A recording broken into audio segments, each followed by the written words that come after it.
በዛ ጊዜ ደግሞ ፕሮፌሰር ብርሃኑ ነጋ አንድ መግለጫ ወጣ። ምን የሚል መግለጫ?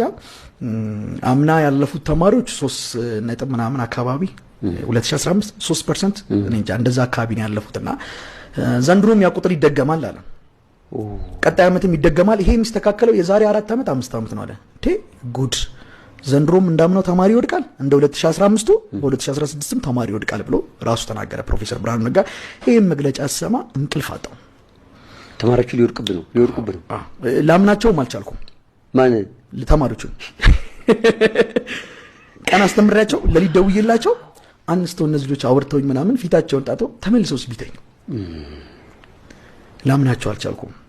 ስለዚህ ምን ማድረግ ነበረብኝ? እጃቸው ላይ ያለውን ስልክ በጠቅላላ መንጠቅ ነበረብኝ። የብዙዎቹ ደካማ ጎን ስልክ ነበር።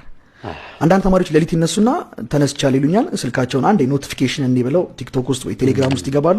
በዛው የሚነጋባቸው ተማሪዎች አሉ እና ጠዋት መጥተው ደግሞ እያለቀሱ ይነግሩኛል ትናንትና አላጠናውም ቲቸር እንደዚህ ያሉና ስለዚህ ምን ማድረግ ነበረብን? የነዚህን ተማሪዎች ስልክ መሰብሰብ ነበረብን። ወላጆችን ጠራው፣ ስብሰባ ጠራው።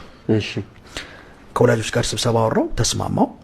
የሁሉንም ተማሪ ስልክ ተቀበልኩኝ። ስልክ አልሰጥም የሚል ተማሪ እኛ ጋር አይማርም። እሺ ስልካቸውን በጠቅላላ እኛ ጋር አስቀመጡ። ቤተሰብ መቆጣጠር የሚችለው ቤተሰብ ተቀበለ። ግን ቤተሰብ ለቤተሰብ ሰጥተውም ደግሞ አሳይመንት አለብኝ ምን አለብኝ የሚሉ አሉ። እነሱን ደግሞ ቤተሰብ አይ ለራሱ ለዳኒ ስጡ አሉ። የልጃቸው